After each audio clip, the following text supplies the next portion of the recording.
Assalamu alaikum again. This is the continuation of yesterday. I think we stopped at a problem I gave you and asked you to solve the problem using the zero address machine, the 1, the 2, and the 3 address machines. Okay, but before I start, I think I was asked a couple of questions yesterday. I think one of them was. Someone asked me about lecture 6 to do with the efficient execute cycle. I think I explained it anyway. But yeah, in lecture 6 you need to know the diagram, the one that comes from the top to the bottom.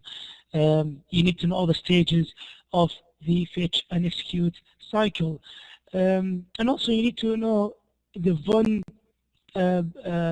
Neumann architecture, not how to draw it, but you need to understand it. So you need to understand the buses, you need to understand the decoder, the ALU, the gates, the buses gates, the ones that feed to the buses, or the ones that comes out of the buses, and so on. So you need to know all these information, quite useful as well, I think, for your examination. Now, and also I was asked about the rounding, تقريب. So if I ask you, for example, if I ask you to round your number to, let's say, 3 decimal places, how would you solve this? Now, if you excuse me, if you have a number, let's say 7.53621, for example, and I ask you to round it to the nearest, let's say nearest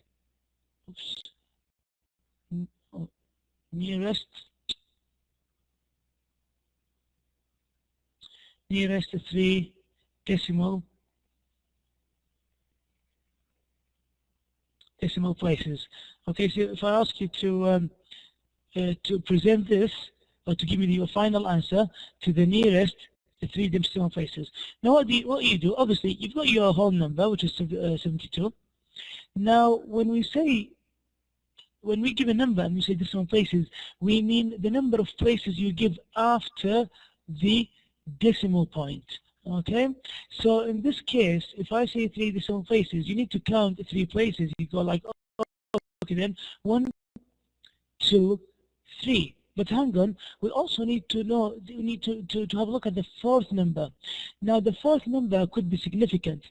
If it's below 5, we drop it. Okay, so the answer would be 5, 3, 6. Right? On the other hand, if it was, for example, if it was 6, okay, if it was 6, which is greater than 4, okay, you need to round it, so you give 1 to this number here. So this will become 7. Okay, I hope this is clear for you. I think this is what you need to know. Now, if you get something like this, let me open a new page. If you get something like this, let's say 5.197, and I ask you to round to the nearest 2 decimal places. So we have 1, we have 2, right?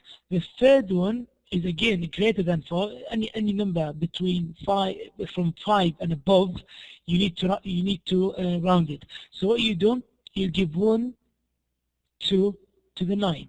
Now the 9 will become 0, and you give 1 to this number. So if I say to you round it to 2 decimal places, you have to write something like this. You have to write 5.20.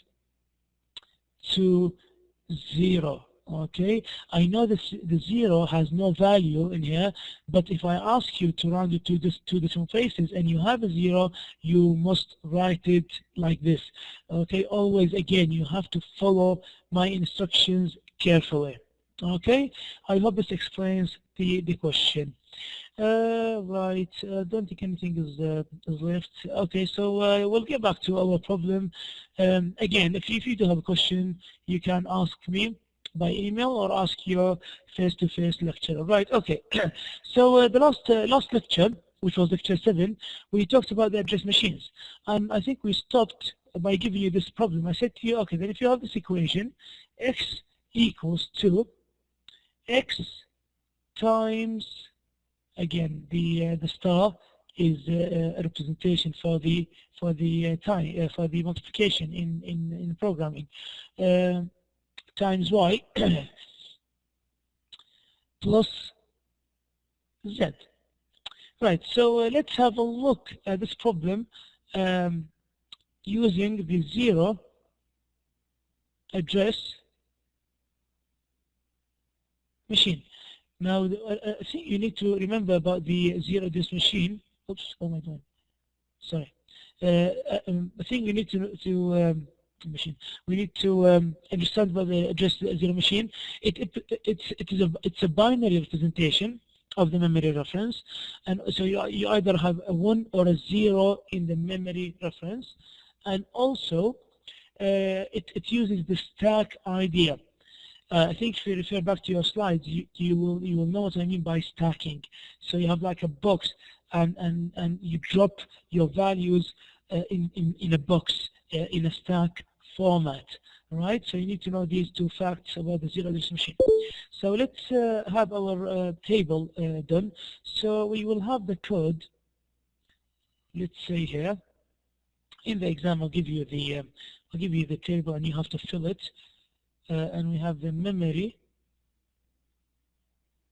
reference. I'll call it ref memory reference here. Okay. Right. So again, any problem you get, think about it carefully, and don't panic. Do not panic. Always take it like one by one. Okay, until you get it solved. Now, what is the first value we have? Obviously, we have to forget about this x for a minute, because this is the one we want to find out. So we start from here, right? So we have this x here. In the stack format, we use a terminology called push, meaning load or input push. Okay, in capital letters we write it. Push. Push what? Push x. And remember, always assembly uses capital letters. Push x. Now, how many times we need to access the memory to get the value of x? Okay, so obviously 1, right? Because we need to, if this is our memory, okay, this is our memory, we need to access the memory once, right, to get the value of x, right? So that's the one. Right, then the next variable you have is y. So we need to have this value, so we say, okay, then push y. Push y. Again, it's the same idea. We need to access the memory once to get the value of y. Now, what do we need to do? Obviously, we have a multiplication. We need to multiply the two variables, the x and the y. So we have the instruction mul, okay, which means multiply. Now, do we need to access the memory when we do the multiplication? No. So it is a 0. Here, at the multiplication stage, we do not need to access the memory because we already have the value of x and y. We just need to multiply them. Now what we have next, we have the value of z. So again, we need to push z. Push z. Again, how many times we need to access the memory? Once to get the value of z. Now what do we need to do? Obviously, we need to add the product that we got out of the multiplication of x and y, and we add it to z. So we just need to have add instruction here. Add, right? Again, in the addition, do we need to access the memory? No. So we have the value of 0, right? Then now we should have the result by now. We only need to view the output x. So we need to have the term called pop, also used in the stacking terminology. Pop, which means like output or show me pop x, which mean we mean this x here, right? How many times do we need to access the memory? Again, 1, to have the value stored in the memory. So we need to have pop X, and we store it once in the memory. So we need to access the memory once. Now, what is the total number of access in the memory? 1, 2, 2, 3, 4. So we access the memory 4 times. Okay, simple enough, I think. Right, let's solve the same problem, but this time for the for the one address machine.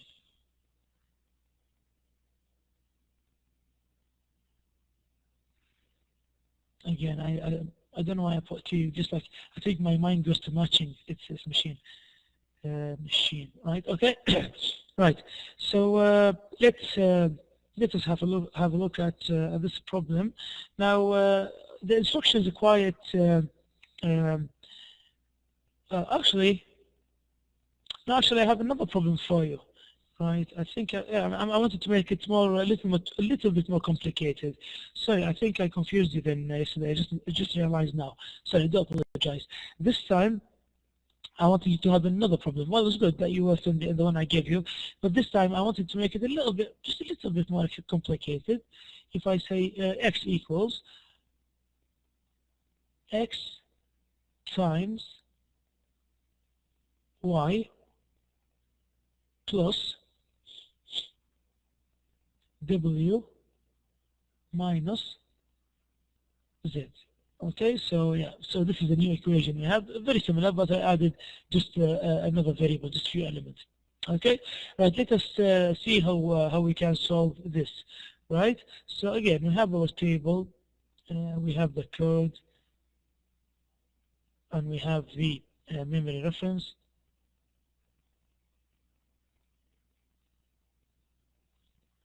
Call it again memory ref. Okay, right. The first thing we need to do, what do we need to do first? We need to load the value of x. Okay, so we need, because it is stored in the memory in our program, so we need to load the value of x. Now, how many times do we need to access the memory if this is our memory? Okay, how many times do we need to access the memory to do this? Obviously once, because we need to fetch for the value of x, so we need to have 1. Right, after this we need to multiply, this is multiplication, this is multiplication. Okay, we need to multiply it by y. So straight away what we say, okay then, we've got the value of x, please multiply with y. Now, how many times do we need to access the memory now? Again, once. Why? Because we need to get the value of y, right? So we have a memory reference. Now, obviously, so we've got this result of the multiplication. Now we need to store the output. So we have store, and let's call it T1. In the exam, I'll tell you what to call it. Let's call it store T1. Again, it's obvious we need to access the memory once to store the value of T1. Right? Now we go to the next part where we need to load the value of W. So we need to load the value of W. Again, we need to access the memory once to have the value of W. Now we need to subtract Z from W. So we go sub Z, right? And again, we need to access the memory once to get the value of Z. Then we worked this part of the equation. Now we need to store the result. So we can say, okay then, use the command store, and let's call it T1. So we store it in a variable called T1, and again we access the memory once to have the value stored in T1, or in T1 in the memory. Now what do we need to do? Obviously we need to add T1 to T2, so we need to load, because we have T1 stored, T1 which is here. We have it stored in the memory, so we need to retrieve it again. So we're gonna have to load gonna have to load T1. Okay, so we need to access the memory once to get the value of T1. Then straight away we say, okay, then add T2 to it. Okay, add T2, we have addition. Again, we need to access the memory once to get the value of, because the value of T2 is there. Now that's it. We got the answer. So we only need to store the output that we have. So we just say the final command. We say, okay, then store the value of X, right? So again, we need to access the memory once to store the value of X. Now, how many times do we access the memory? We have 2, 3, 4, 5, 6, 7, 8, 9. So we have a total of 9 memory access. Okay, I hope this was easy enough. Right. So we'll move to the next next part, where we talk about the 2-address machine. Okay, so this time we will talk about the 2-address machine, and we will solve the same equation. Machine. Okay, I don't know why I just don't stop trying to write a T here for some reason. Anyway, right. Now with the 2-address and the 3-address, we always, what we do, the 2-address and the 3-address, they have advantage that the number of steps are limited or reduced in comparison to the 1-address machine. The 1-address machine gives you like a kind of details. It's it gives you like step by step. So it takes a lot of time to finish the instructions. While the advantage of the 2 and the 3-address machines, they have a reduced number of steps, but on the other hand, they have a more memory reference than the 1-address machine. We access the memory more. Now, how to reduce this problem of accessing the memory many times, we use registers instead. Okay, so what we do, I'll give you the same example. We're going to solve it once using the 2-address machine and once the registry of it. So so you see the comparison between using the memory reference and using the registry reference, or the registry. Obviously, in both cases you can access the memory, but there's a big difference between accessing the memory from the CPU straight away or accessing the memory from the register itself. Right. Okay. Let me start solving this. We have the same equation. I think it was x equals x times y plus w minus z. Right. Okay. So let's try to solve this. Okay. Now again, we have our code here, and I put the memory reference here. I have blocked nodes today for some reason. Memory ref. Okay, right. Let's start. Okay, always the first instruction. The idea, right? Okay, the idea of this, the idea is to have this part uses as a destination, and this part as a source. Okay, so this is source and this is destination. I call it destination. Okay, right. So let's do the move. So first thing you need in the 2-address machine, you need to have the command move. Okay, the command move. Now move what?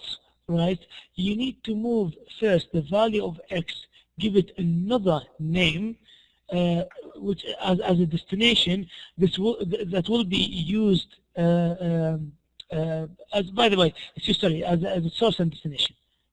Okay, so this part is source and destination. Okay, so this is the source and destination, and this is the source only.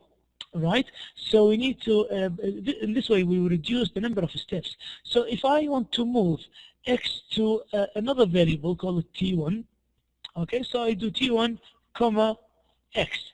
I mean, okay, then move the variable x to a new variable called t1. Why?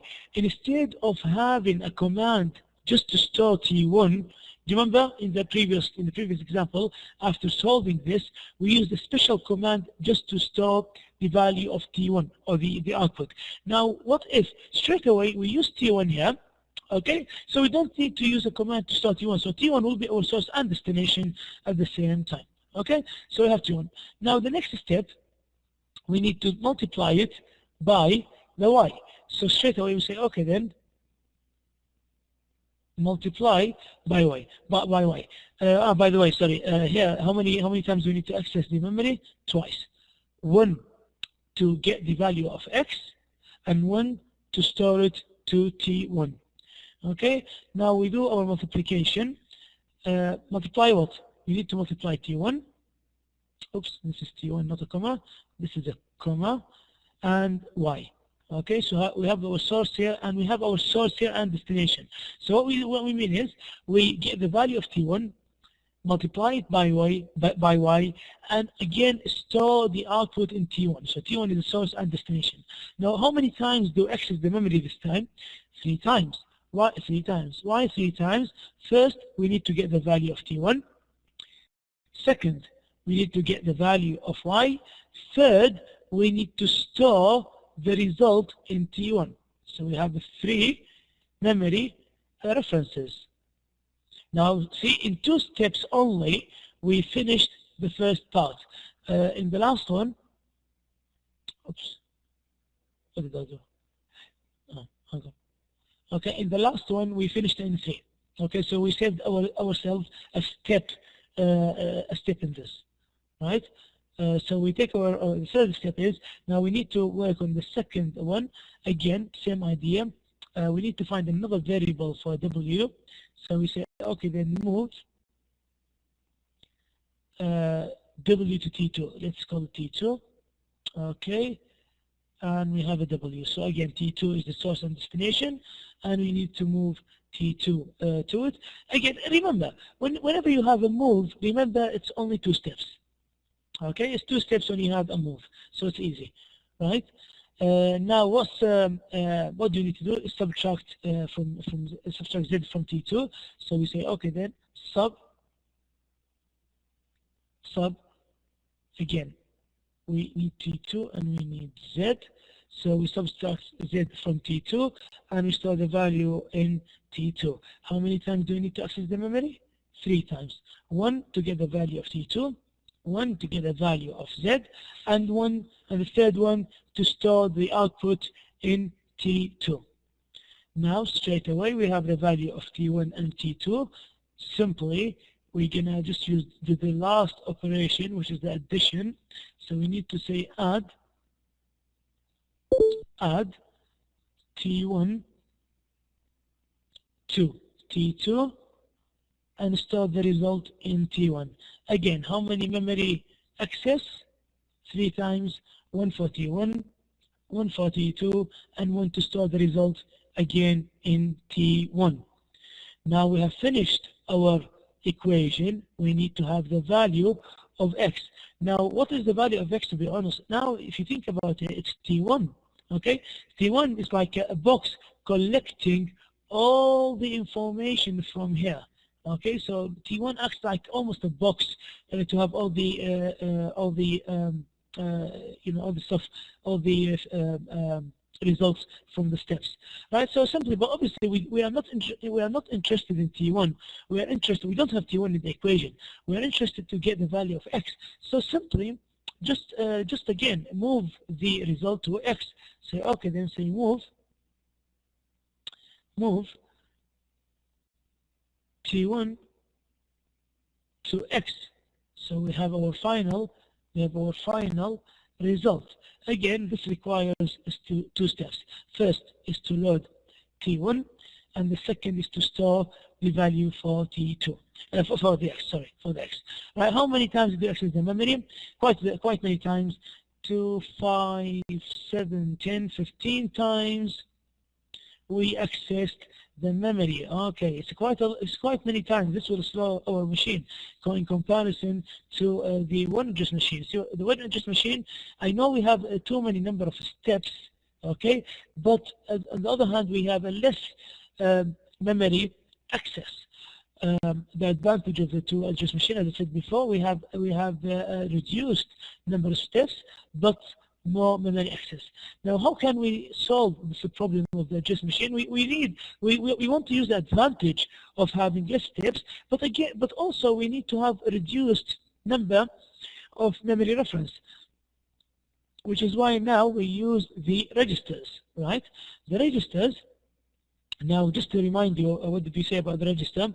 The register job is to store the value for a very minimum,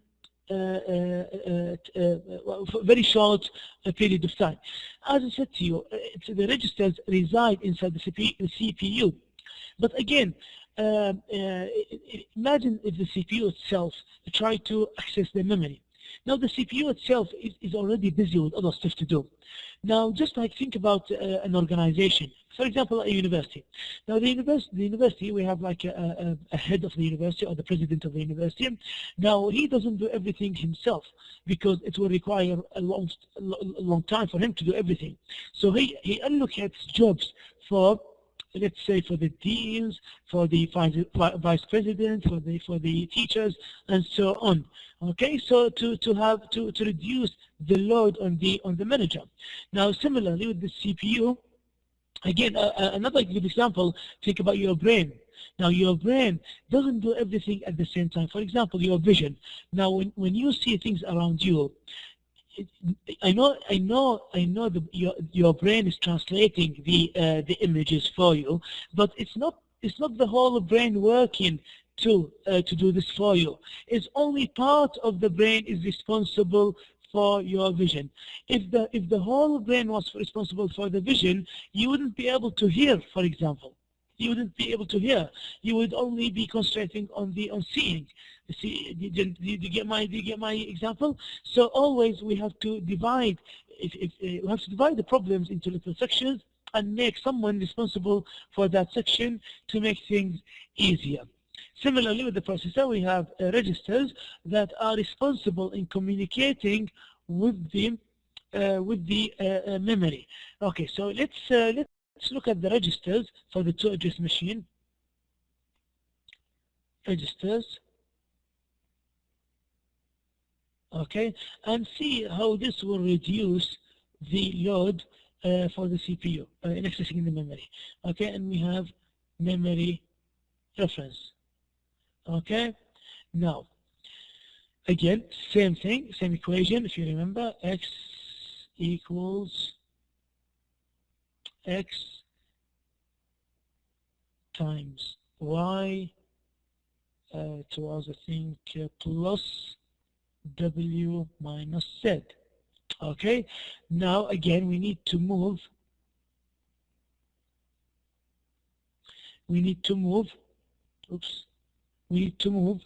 the x to R1. Let's call it R1, which means the register R1, right? R1. Okay, and we have x here. Now see what's happened. R1 is already inside the CPU. It's not in the memory, so we do not need to use a memory reference for this. We only need to have one memory reference for the X. So here we go, we have one. In comparison to the previous one, we had two memory access because T1 was stored inside the memory, right? So now we have a register which acts as a short memory inside the CPU. So we are good, right? So this is the first one. Then we need to multiply R1 with y. R1 holds the value of x now, right? How many times do we need to access the memory? Again, only once. I know R1 is source and destination, so we're having the value of R. multiplying it by y, and then storing it back here. But again, this is already inside the CPU. It's not accessing the memory, which is good. So we only need to access it once for the y, only for the y. Right? Now we finish this part. We need to move.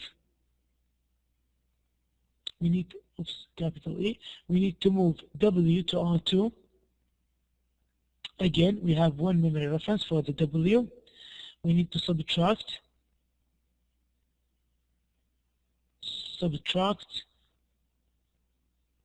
the Z from R2, which is the W, right? Again, we only need to access it once for the Z, right? Now we need to add R1 and R2 exactly the way we did it with T1 and T2, but this time, how many times do we need to access the memory? None.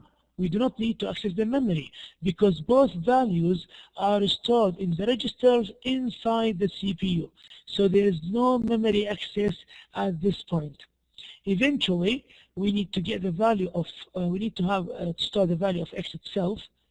Okay, we have X here, R1. Again, obviously you know this, how many times do we need to access the memory? Only once for just to store the value of X. Now think about it. How many times do we need to access the memory now? 1, 2, 3, 4, 5. Brilliant. It's even better than the one address machine. Oops. Look, we reduced a lot of memory access. We used to have 15, okay? But with using the register, we have a reduced number of steps, but at the same time a reduced number of memory access. Now welcome, I have two students joined me, so welcome. Right, okay, so let's do the last problem. Same equation, but this time using the 3 address machine. So this time we have the 3 address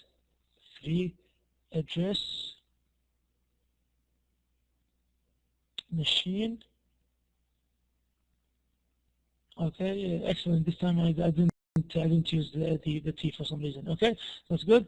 So X equals, oops, X times Y plus W minus Z. W minus Z. Right, again, we'll have our code here. And we'll have our memory reference here. Okay, which is good, right? Now the good thing about the 3 address machine, it reduces the number of steps quite a lot. It reduces them massively. Now the idea of the 3 address machine, okay, unlike the 2 address machine, here we have always the destination. Here we have source 1, and here we have the second source. Okay, so right, let's have a look. So first of all, we need to do this, the multiplication. Straight away, we do not need to move, we do not need to load, nothing. Straight away, what you can say, oh, okay, then straight away multiply T1, multiply X with Y and store them. So this is a source, and store the multiplication inside T1. Good. Now, so in one step only, we solved the first part of the equation. Now, the second step, we just say, okay, then subtract. Obviously the second part, so we need to store, let's say, to store them in T2. Okay, subtract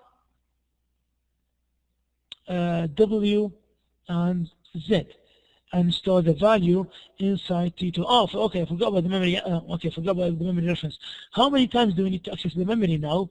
It's 3 times. Okay, 1 to get the value of X, 1 to get the value of Y, and 1 to store the result inside T2. Similarly here, Okay, we need to get the value of W, then the value of Z, then store the value 42.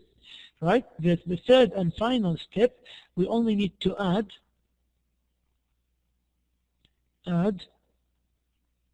T1 with T2 and store the result straight in X. Which X is this? This X, right? So we add the T1 and the T2, store them in X. Again, we need 3 memory references, one for the T1, one for the T2, and one to store the result of X. How many times did we access the memory? 9 times.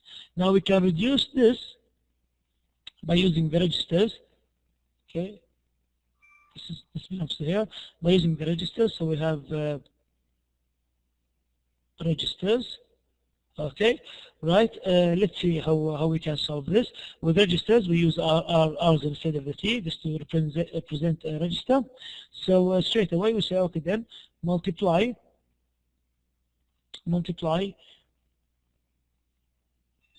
X with Y and store them inside the register instead of storing them inside the memory, which is the register inside the CPU. So how many times do we need to access the memory this time? Twice. We have X and we have Y. Again, R, we don't need to access it because it's already in the CPU. So we reduce the memory reference by 1. Right? Then we need to do the second step, which is the subtraction. Okay, welcome. I have a third student joined. Subtraction. We need to subtract W and Z, well, Z from W, and store the result in R2. Again, how many memory reference? We only need to get the W and the Z, so we have 2 memory references. Final step, we need to do the addition. Again, we need to add R1 to R2 and store the result in X. X again is this one here. Now, how many times? And obviously, how many memory access do we need here? Only 1, because R1 is already in the register in the CPU. R2 is in the CPU. We only need to store the value of X in the memory. So we only have, if you add them up, we only have 5 memory access. So we had 9 here, we had 5 here. So this is a better way.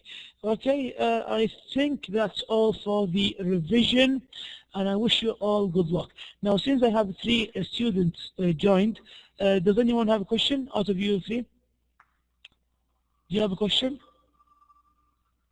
Okay, you don't. Okay, that's good, right? You don't have a question. Okay, that's good, right?